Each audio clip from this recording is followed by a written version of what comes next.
Hello, everyone. I'm Sasha Pitkevich, and today we are presenting the last piece of the information. And we have a special guest. We have Alistair Robert Brown, who is EPAM's Global Head of Payments and Open Banking. Hi, Alistair. How are you doing Hi, today? everybody. I'm doing very well, thank you. Raring to go. So much to say, so little time.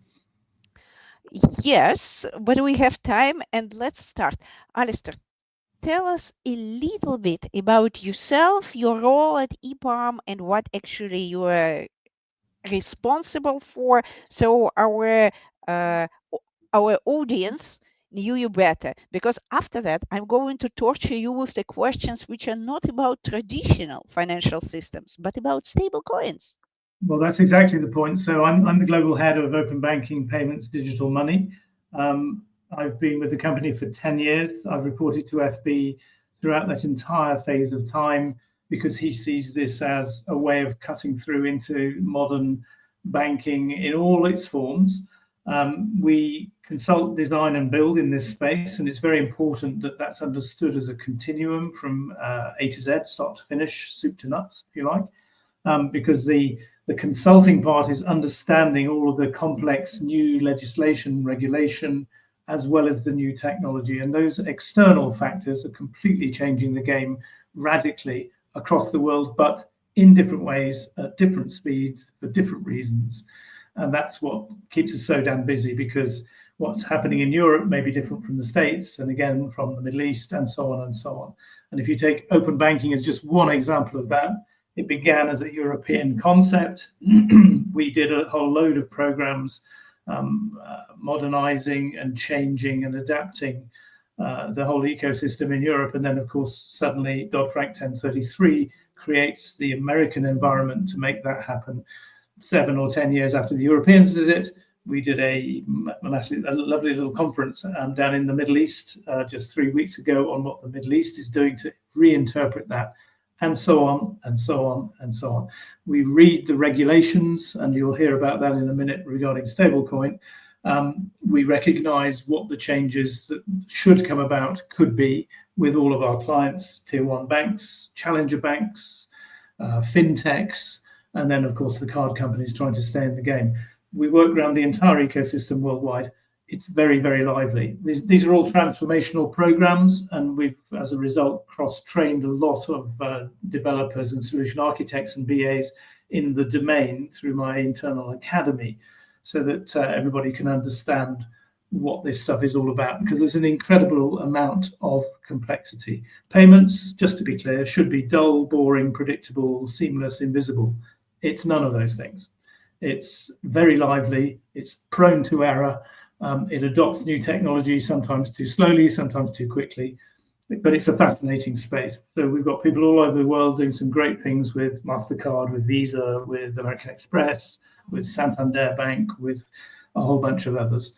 And this will become clearer as we talk about stablecoin, which is the new kid on the block. Well, 10 years old, as the graphic behind us shows. It's been around for 10 years, but this is the year everybody's talking about it. Back to you, Sasha. Alistair, that's exactly the point, because, well, you know that I'm coming from a different world, from the crypto world and from world of the decentralized systems. And I was been speaking and speaking for years, like last 5 years, I've been talking about the stable coins, cryptocurrencies.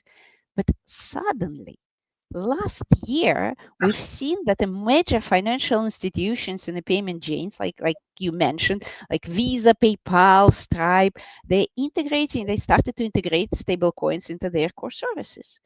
What do you see as the main driver behind this rapid institutional adoption?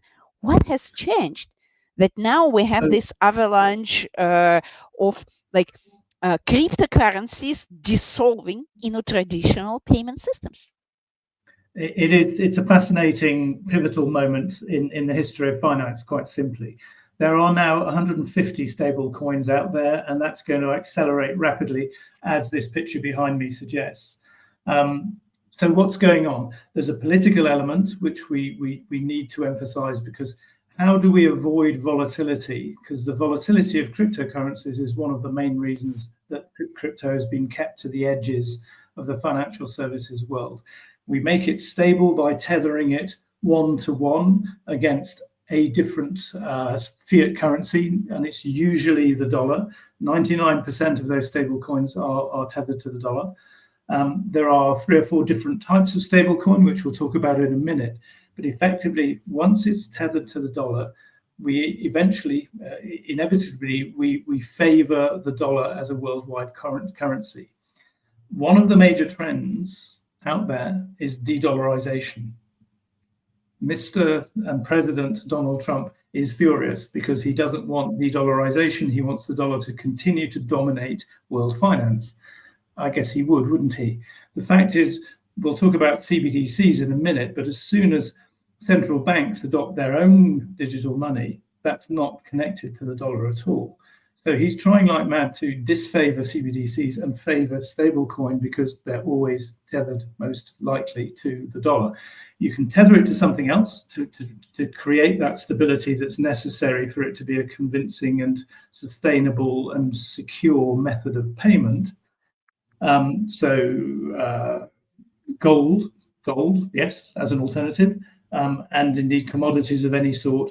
And there's also algorithmic manipulation that we can talk about later as the basic stablecoin method.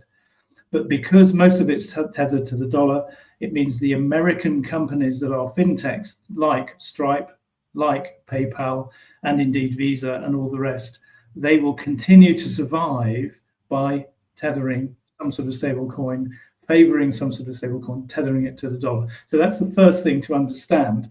There is a new product out there at PayPal. It's called PYUSD. It is the PayPal stablecoin product. And what they're doing is driving it into all of their merchant relationships. And there are about 20 million of those. So this is effectively making the relationship with American small and medium-sized enterprises, the merchants doing small-scale work across all of America, to make that whole business of payment a lot smoother. You have to bear in mind that the traditional way of Americans in small business to pay in and out for whatever it is the check. They are mad about checks. Checks died a death in the UK about 25 years ago. Hardly anybody uses them at all. And yet, over there, the check is ready for displacement. And this is a brilliant case in point where the stablecoin product and process and channel can completely blow that away. They've only just started. As I say, PayPal invented that this year. It was launched this year, 2025. Visa's got a similar thing for similar reasons. A couple of years ago, 2023 to be exact. But this is a major point of change because what it makes the payment do, excuse me, it's been a long day, is effectively modernize the settlement infrastructure, but it makes the whole process quicker, cheaper, and more reliable. And that's a brilliant combination. Well, I'm glad to hear about the checks because honestly, coming from Europe to Hong Kong, there was a challenge for me to learn because I'm still paying for kids' school writing checks. They don't accept anything else. So we need this change. But what I hear with all of this is, I mean, I'm meeting the constant challenge, discussing with all possible traditional financial institutions implementation of crypto because they all are doing POCs, but kind of reluctant to go live because of the legislations, because of the legal framework and its absence. How do you think the current development of the legal frameworks worldwide supporting or preventing the implementation of stable coins for traditional financial institutions? Because we all know that non-traditional one exists for about 10 years. Look at the USDT. But how that's in a traditional atmosphere? So it's exactly the right question because until the main traditional financial institutions adopt digital payments, digital money in any form, it will remain an external and fairly small affair. What has happened in the last 10 years is these stable coins, the 150 I've mentioned, have gradually formed a good head of steam. $250 billion is the collective market capitalization of stablecoins right now. That's an enormous amount of money. It's significantly smaller than it could be, though. But what is happening is that effectively, with all of the models coming through, regulation has been laggard to that. They've missed the boat. They're trying to catch up. Last month, May of 2025, we finally got a federal US regulation around this stuff. Up until then, it was only individual states within the US that had actually formulated a regulation around what it should be, what it should not be, because there is a real danger of fraud that comes from this process.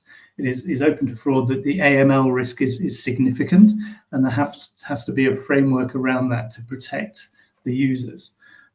Otherwise, a lot of money, be it digital or fiat, will simply disappear. And there are many cases of that being the case. If I look at some of the models here, so let's look at what they can be. One of the ways to stabilize a stable coin, if you like, is overcapitalization. So the idea is that if there is a risk, there is a pool of funding available to catch any shortfall that's the result of volatility. That's really dangerous. And there have been cases historically in the last 10 years when the value of a stablecoin has fallen off the cliff. And it's actually in the picture behind this ear here, if you look really closely. That was the moment when regulation really did start to tighten up, because they realized that many people could lose a lot of money very quickly. So that's called depegging. So when this one-to-one peg to the fiat currency in question simply doesn't work, and the whole thing slides into absolute random volatility. It's been known to happen, and what we need to do is make sure it cannot happen. The most dubious, and I'd like Sasha to talk about this one a little bit for us, that the most complex of the four models out there is algorithmic manipulation.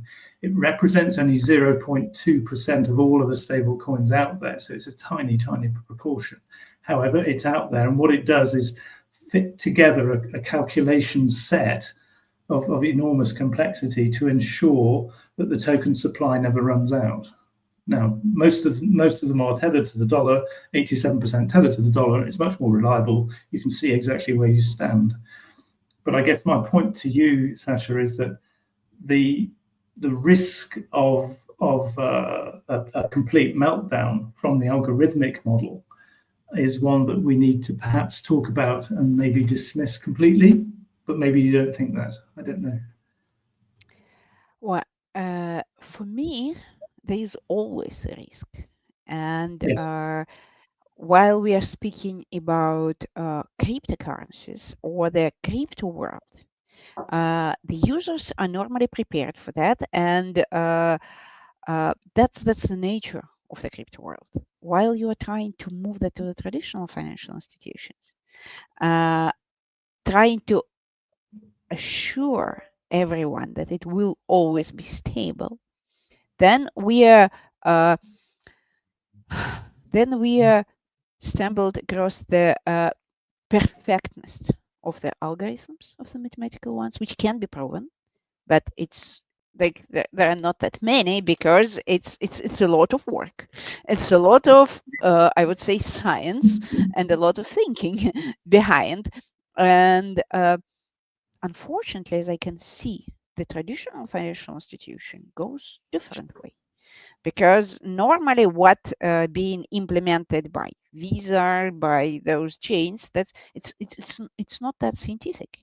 They normally implement a stable coin differently, where Yes.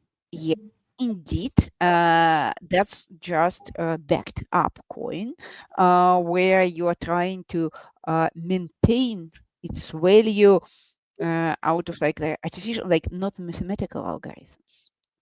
And that's I understand that it would be much better if it would be mathematical one, but seems to be that the implementers are not that bothered about that and not that motivated to do so. And there, in the crypto world, there are mathematical currencies. There are also managed currencies. Like, have you heard about MakerDAO and DAI, where you have the stable coin and when you have the management coin, where when the uh, let's say stability of the DAI started to shake, where there is some discrepancy between the promised value and something, with the managed token, you can, like, the community can decide what to do. And there are algorithms, and that's also algorithmic coin, but that's with the people management there, with the community management, with the common decision, which is again not the common way for those who implement that currently in a financial institutions, because, well, sorry to say that, that's the technology which traditional financial institutions are using now is not that advanced. And normally that's because it's, homemade, not that much thought put there, not much science put there, and probably that's a good reason, because the legislation is still not there. They're still thinking that's still not live, because if it would be live today, we all would be vulnerable. We all would say, okay, like, and mostly the stable coins, they would start at, like, my prediction that they will start to be used as a media of, like, settlement currency. Like, basically, when we want to implement crypto, but we're scared about the volatility, we start with the stable coin and we will do internal settlements in a stable coin. So we might be doing external ones in a traditional cryptocurrency, but convert that to the stable coin because we need certain crypto to do the internal settlements. And if we are doing that in a digital currency, in a crypto, we have to have something which is stable, Yeah, which is logical. absolutely. Yeah, Unless, Alistair, we don't have central bank digital currency, unless we are not converting that with all the operations to the local digital currency. Basically, when we have a system and when we need to do operations in a cryptocurrency, we always want for our accounting, for our ledgers, to have something stable without volatility, at least to report by the end of the day, end of the month, or something which we can count in. And then yeah, we are looking for something which with predictable price. And if it's not stable coin, that may be central bank digital currency. And here my second question, or probably third question to you: how do you think? Because currently that's a parallel process. There are enough stable coins now, and they're being developed by a lot of commercial financial organizations. But at the same time, most of the governments, I would say all of the governments, are thinking now about central bank digital currency implementation, which is yeah. a parallel process. How do you think those two will exist together? And basically, who will win? Is it elephant or whale? And of course, we do not yet know. This all goes back to Libra, the idea that Facebook came out with, which was that big tech was going to invent and develop and own digital money. And it scared the living daylights out of the central bankers, who traditionally have exactly that job with fiat currency. They didn't want it to get away from them. However, they didn't know what the answer to the question was either. So central banking digital currencies, CBDCs, were then much debated, because what effectively happened with Libra is that Facebook tried to get MasterCard into a set of sort of cluster of big firms that understood financial services to create digital money. And they couldn't make it work. They couldn't agree what it looked like. So rather conveniently, it fell away. But by then, the central banks had realized we need to get hold of this as a concept. We need to develop our own version. It's centralized, it's owned by the government, it's run by the government. And the fear, certainly in the liberal community, is that that creates an element of control and oversight of what people spend their money on. if it's the only system. So you can imagine an autocratic regime, I won't name names, but this has been known to happen, autocratic regime that says you will spend all of your money using this digital money. It's run by the central bank.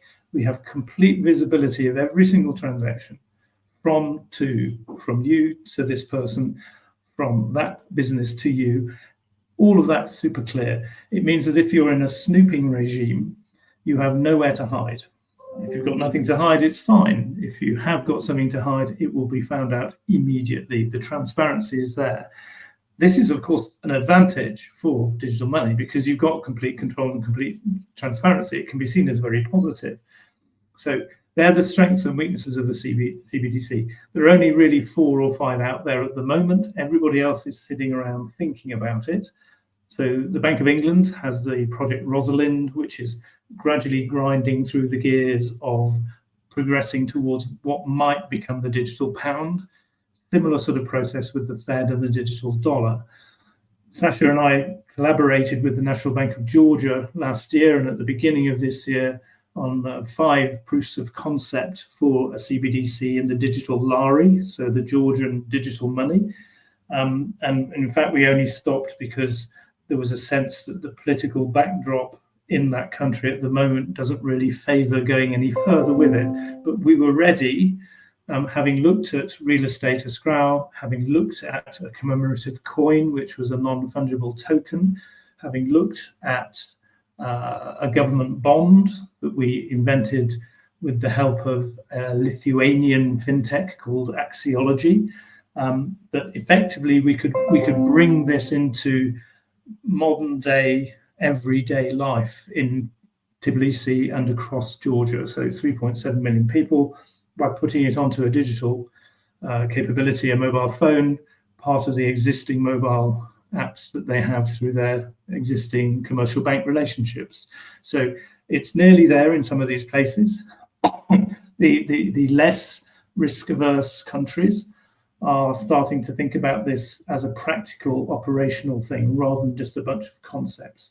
So that's CBDC on the one hand. Stablecoin is a private thing. You can invent it. 150 of them are out there already and are operating. And as I say, the market cap approximately is $250 billion of value already if you combine all of them. So it's real, it's tangible, it's operational.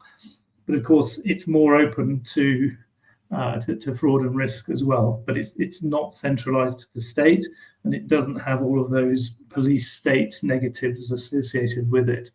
It's going to be fascinating. I think the answer, Sasha, to the question, though, is both of these things will run in parallel. They'll do similar things for similar people. There may come a point where the CBDC community really does get its act together and it dominates and pushes stablecoin out. At the moment, stablecoin is way ahead, but we'll see. Well, yes. What I can see now, speaking about the EPAM's revenue of implementing such things, we are earning more implementing stablecoins than CBDC. There you But go. at the same time, everything which we're implementing is just in a pilot exploitation or going live, like nearly going live. And when I'm looking to CBDC, I can see the clear mechanism of going live and obliging people to have CBDC. Well, the country just asks to pay taxes in a digital currency, in a national digital currency, and then all people in the country will have wallets, will have currency, and that would be in use. Speaking about the national payment system is introducing stable coin as a media of the payments, that will depend on the use cases and for what can you use this coin to make it attractive for companies or for the people to have. Otherwise, like, why? You're not obliged, you are using something else, and especially when you feel it's dangerous. How do you think? What would be the best use cases for stablecoins or best winning use cases which can help the technology to compete with the government push? So there are several big opportunities, several areas here. Government payments it's a huge area, a lot of money going from the government to individuals. One thinks of social security payments and other such. The salaries of government Well, which I employees. bet all would be in central bank digital currency. Of course, it's the most obvious first step, Yeah. but already that's a lot. It's a high figure. It's a large Yeah. volume of financial activity. But then, if you extend it further to the payment of taxes and the payment of parking fines, all of that stuff, we're currently working on a project with Visa to use our experience from the Ukraine digital identity project that we did a couple of years back in Ukraine. You take EID as the unique identifier of an individual, and you make that the trigger point for paying in and out of the government for all of these different things we've just mentioned. So that could be made entirely digital. Why is that an advantage? Why is that a good thing? Speed, predictability, and visibility. So paying taxes, we can see if it's been paid or not. We can measure it exactly, but also we can do it quickly, so it's not a laborious process. That's got a huge amount of attraction to a government that has many things it needs to be doing. So that's the first one, and I think it's to be encouraged. But the second is perhaps even more important, which is streamlining cross-border payments. Cross-border payments are one of the great nightmares of the financial services world. The current process, known as correspondent banking, involves not just one bank in country A and one bank in country B, but a whole bunch of middle layer organizations through which it goes. It's slow, it's messy, it's expensive, and it's prone to error. It's woefully out of date. At the time when it was put together, it was the best way to do things. Potentially, stablecoin and CBDC, both of them solve this stuff because it's point 1 to point 2, that's it. So one of the great competitive... Cross-border. Yes, Alistair, it's cross-border. It needs to be converted.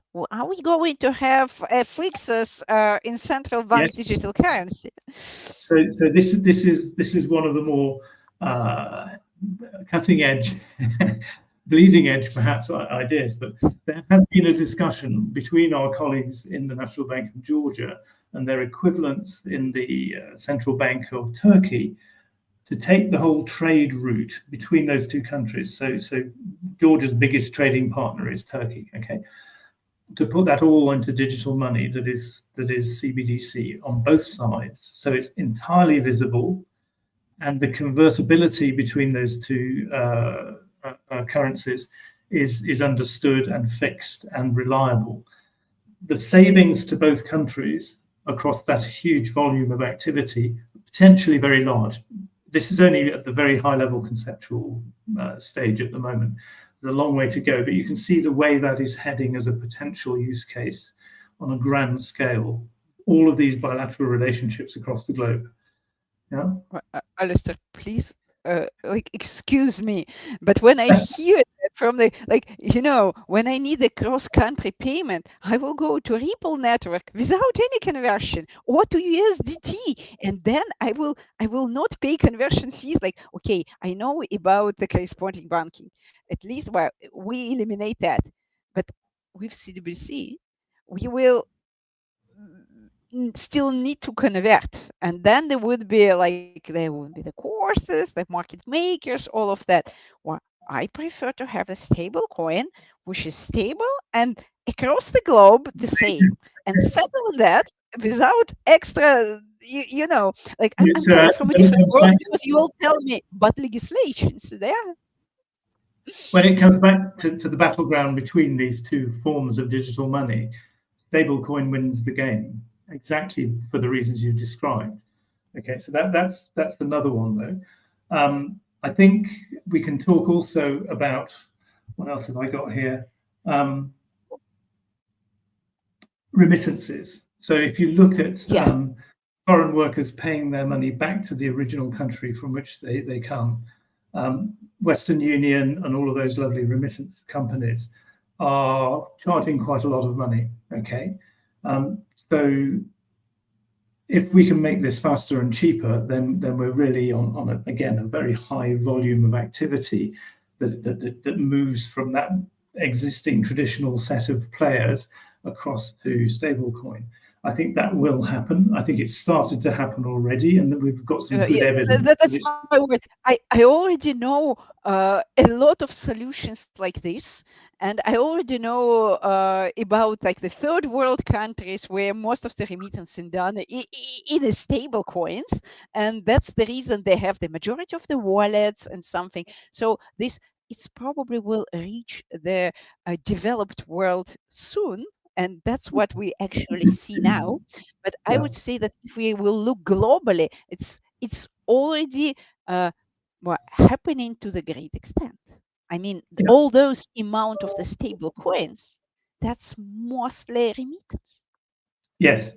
Exactly. So, but they're not alone, of course. Everybody in the fintech and financial services world has spotted this as a problem 20 years ago, 25 years ago. So there are lots of fintechs addressing this thing. So TransferWise, effectively a pair of Estonians, one of whom was effectively he was working in London for Deloitte, and what he was trying to do was send money back to Tallinn, where he came from. And the fees he was paying were so high, he thought there has to be a solution to this. So he's effectively invented this company, which has now been rebranded as just the word Wise.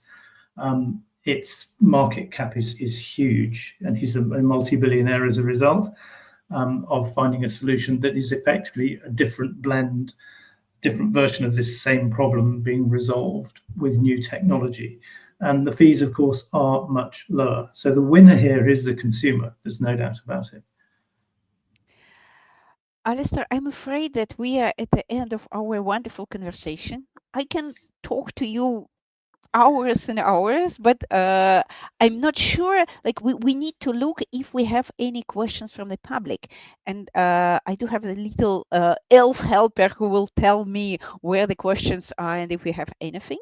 And then I will first, oh yes, we have see the question. I just If found the column. CDBC gain traction, how do we Yeah, prevent a big brother scenario with well, programmable exactly. money? So I started talking about this. China has got its own digital currency. Um, Out of the population of whatever it is, 1.3 or 4 billion people, about 250 million have adopted it. It's a terrifying prospect that if an autocratic regime like that say, okay, no credit cards, no debit cards, no cash, it's all going to be central banking digital money in China, they will be able to see absolutely everything. And frankly, if I'm running China, that's what I'll do, because then I can see absolutely everything they're all doing. So if the criminals get chucked in jail, um, without fail. So what we need to do, and this is one of the great sticking points for CBDCs right now, is we cannot let that happen. It's just totally impossible. But the good news is that I don't think it will, because the history of money is that we have these layers. We mentioned checks earlier. Checks are still popular in some bits of America, in France, etc., and Hong Kong, by all account, to pay school fees. Cash is still there, despite the fact that the Swedes, up until 2 years ago, were bragging about making Sweden the first cashless society. They've now changed their minds. They want to make sure it's still in there because, in some cases, with some people, in some parts of the country, it's the best way. So what you end up with is multi-channel, multi-capability. And I think CBDC won't be exclusive. I think it'll just be one of the things that's out there, along with all of these other mechanisms. So at the very best, it'll be partially, potentially Big Brother. That's not much of a police state.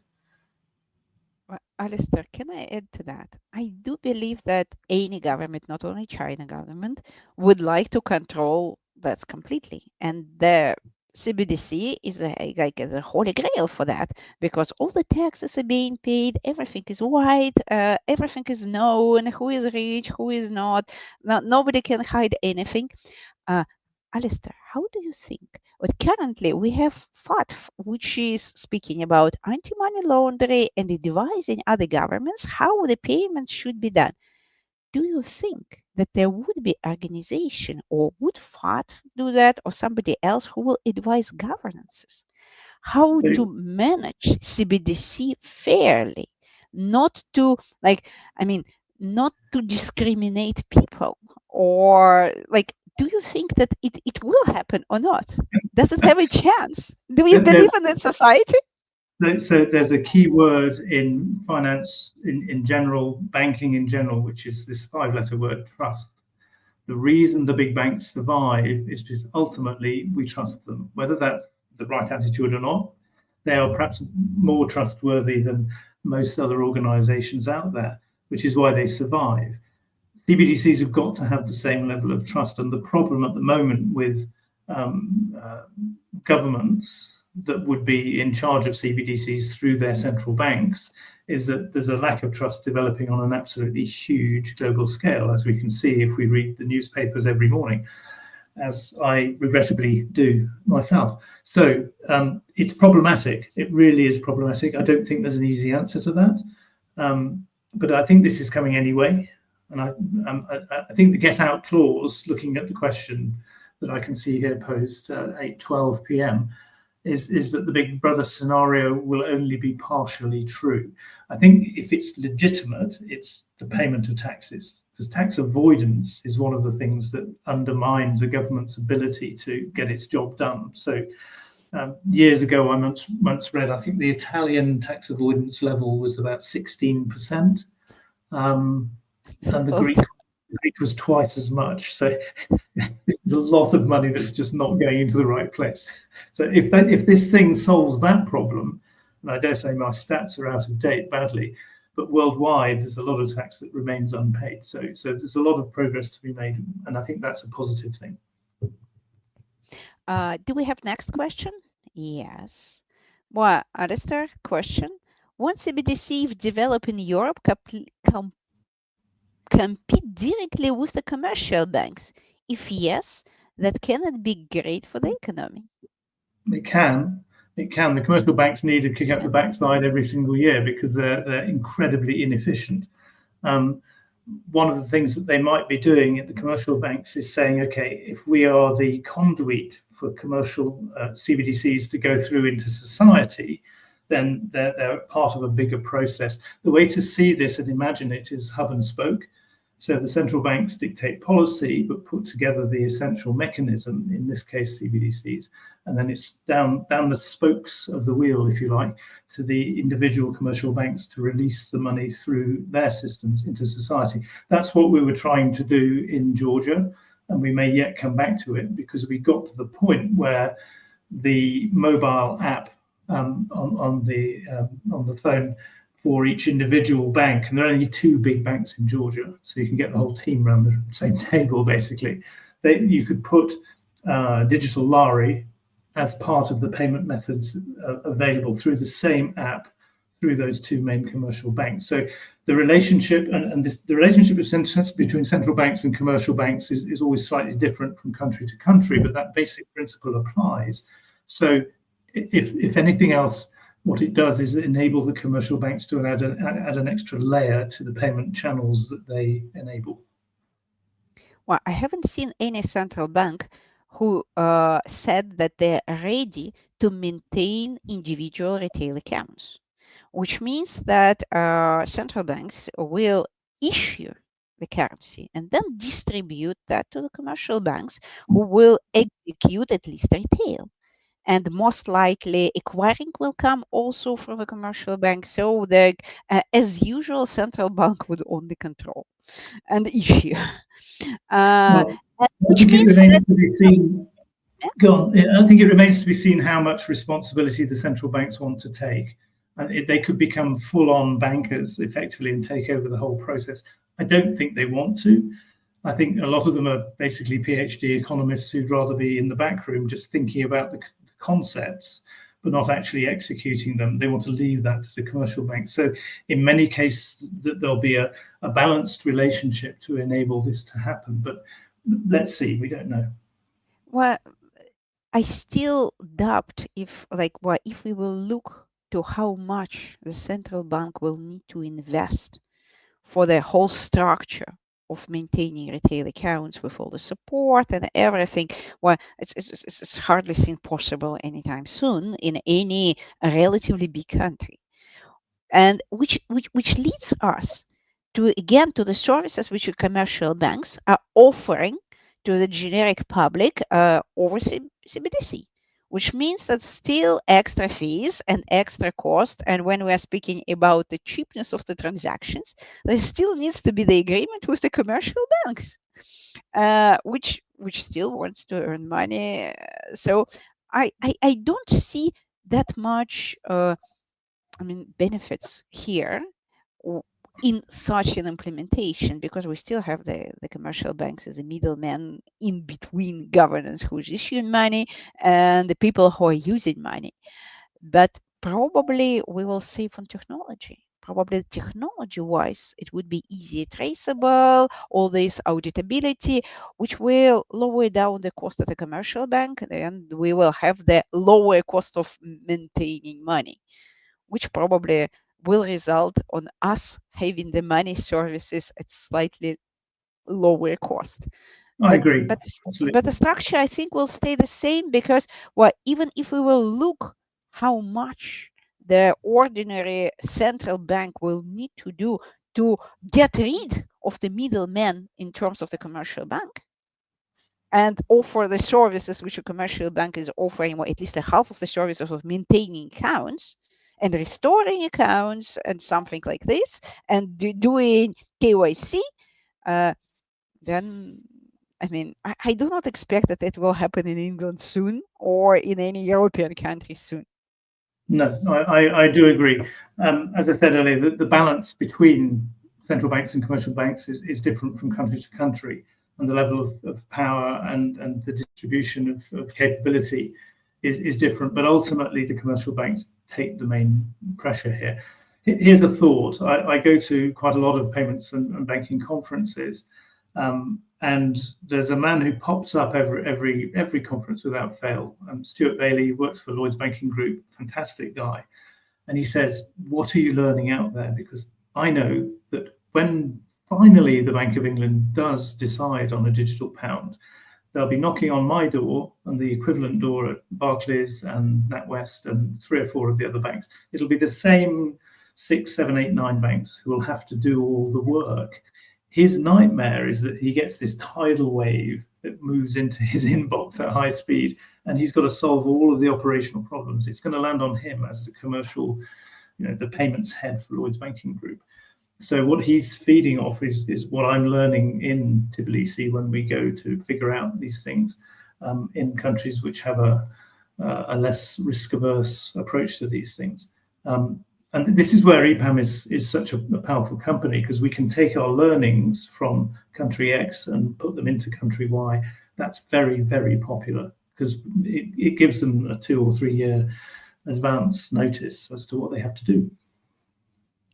Yes, and here I again need to mention that we also doing the stable coins, and those who wants to implement the stable coins, we also have a huge experience of doing that in Europe and Middle East, and that's equal. And I would say even we are doing more stable coins than CBDC right now. And dear elves, show us more questions if we have. Yes, cross-border payments, which are blockchain most popular. Why hasn't adoption taken off yet? And what is missing? Alistair, I would answer after you. Okay, so what's missing obviously is international collaboration. We've talked about this earlier, where convertibility within one country is complicated enough. Once you get over the border, you've got to do that a second time. You've got to have an understanding of the rules of the game. And there is an Islamic banking version of this, where in fact money doesn't move across borders at all. You've got just two pots, one on either side of the border, and there's an agreement under Sharia law, effectively, that this has to disappear down by 20%, this has to go up by 20%, and they understand what it is, and they just reach an agreement. So no fees are charged, and it's a lot slicker, because actually no money moves across the border at all. Meanwhile, the real question is about real-time money moving across the borders. I think both of these mechanisms will be faster and better. I mean, CBDCs and stablecoins, both will be better than the existing correspondent banking mechanism, because it's just so clunky and it is 20, 30 years out of date. that's already progress, but there's a lot of work to do there because of that complexity that you've mentioned. And now the answer from a crypto side. Guys, I can implement the cross-border payments for any bank within a week, installing their Bitcoin node, Ethereum node, getting them the wallet and transferring the money whatever they want. Also connecting them to the Ripple network, and you can see on the map how many banks are connected to the Ripple network. I mean, easy. The problem is how to make it legal, how to do the reporting, the data reporting on that. While you're speaking about why all those cross-border payments in a crypto are not mass adoption now, I will say that's not a technology at all. And that's not a conversion. We don't need a conversion. Do that in Ethereum and Bitcoin, or do that in USDT. The problem is that the legislation is not there, that the organizations, not in like what the major financial institutions, which are doing the majority of those payments in the various countries, they're not going live, although they normally have the solution already. Pilots, we did hundreds of pilots and POCs, but they cannot go live because they will need to report on a cryptocurrency on their accounts. They need to do the taxation. They need to do a lot. And that's also connected to the reputational risk because of the volatility, because somebody lost their Bitcoin wallet, or because somebody will be hacked. And all of this needs to be taken care of by the traditional financial institution, which is traditionally very slow in changing their processes. And even when the legislations would be done, because like, well, we have some countries where that's more advanced than in other countries, it still takes time for the traditional financial institution to get used to that, to get all the recommendations, to get all the audits, all the accounting changed or processes written and then implemented. That's why it is slow. For me, it's not technology. That's slow. That's slow, and implementation of the law is a processes within the companies. I was on stage 10 days ago at EBA Day, the 2-day conference in Paris, with the Bain representative for open banking worldwide, me, the Barclays lady, who had a very strong point of view, and the cybersecurity guy. What was really interesting was that the Barclays woman simply said this: financial institutions that are incumbent and very well established have an enormous risk department, and it's there for a reason, because they want to survive as an organization. So the first thing they do is define risk really, really, really carefully, and yes, very slowly. It slows down the process of innovation, and it's quite deliberate. And she said, I love all this fintech stuff. It's really exciting, and I have all these wonderful conversations. But then I go to write my risk department, and they just go, hang on, just wait a minute. Let's calculate what this is. What's the risk here in financial terms? Can we put a number on it? And when they do, of course, the number is eye-wateringly large and terrifying.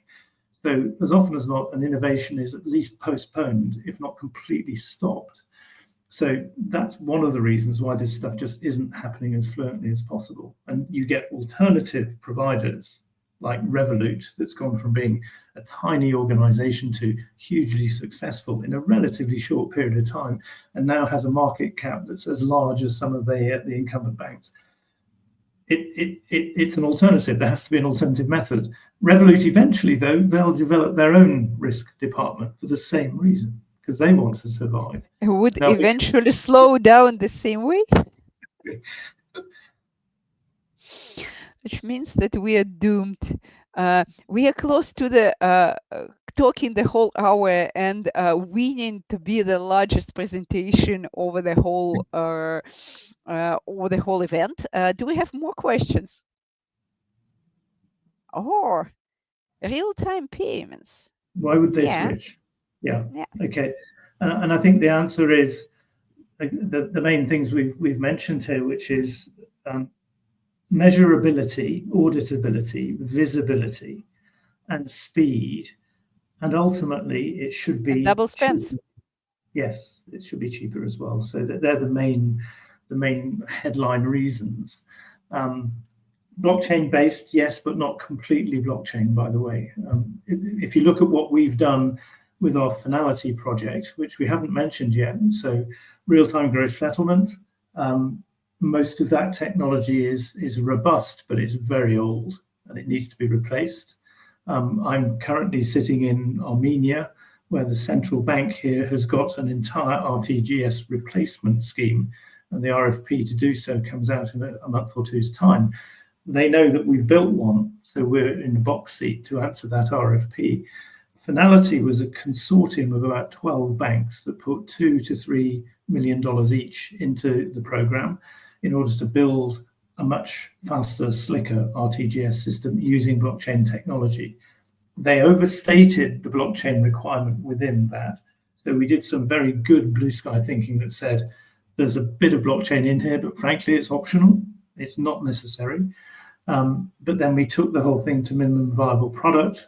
We recognized that it then needed a little bit of rethinking and ultimately took it to full product status, ratified it as a new payments channel with the Bank of England. And now various of those original consortium of banks are actually using it themselves. So UBS, Lloyds, Santander being the three leaders.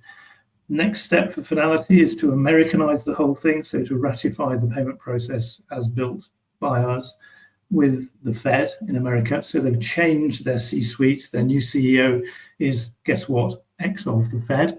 That way we'll get this through in some way because she knows how it works. And she's transatlantic between New York and London all the time. It's a great flagship example of EPAM developing something from absolutely nothing right into reality. It's very good for our reputation. And it shows that it is worthwhile. Actually getting it to be adopted is very, very hard. Great opportunity for us to work with the integration of the Finality RTGS system into all of the complex tech stacks of all of the big banks. That's great work for us, but it's slow. They make their decisions based on other criteria. They may not want to use EPAM even though we built the damn thing, and we're very good at integrating new technology into old technology, but each time we have to resell it. But it's a case where effectively, and this is an answer to your question, Mumtaz, effectively the net result is that it is faster, it is cheaper, and it is better. My God, it's complicated. And my drop of wisdom here is that while it's crypto, that's why it's digital, truly digital, that's less risky because all the digital currencies right now and all the real-time payment associated with the gap between clearing and settlement.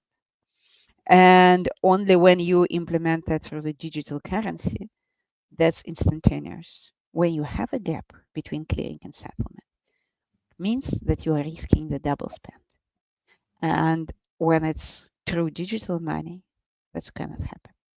And that's not because the users will switch to that. Users don't care and don't know.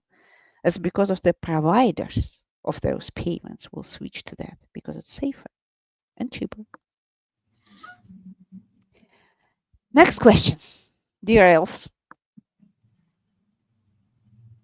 Funny. They've run out. I think we've done. Alistair, it was a great pleasure of having you and listening for those wisdom and to listening to those insights from the traditional financial world. We love that, and we love to see how our forces emerging. Because let's say the truth to everyone. Last year, on almost every project, we are working together. Yes, Which indeed. means that it's not a crypto anymore, traditional FS anymore. No, that's always collaboration. And that was a pleasure. We hope that it would be more and more collaboration and we'll jointly move the financial landscape towards all things possible. CDBCs, stable coins, DeFi instruments, stop me, I can say a lot, like prediction markets and all of that. But thank you, Alistair. And everyone, that was the last presentation of today. Uh, Tomorrow there would be again the day full of the great content.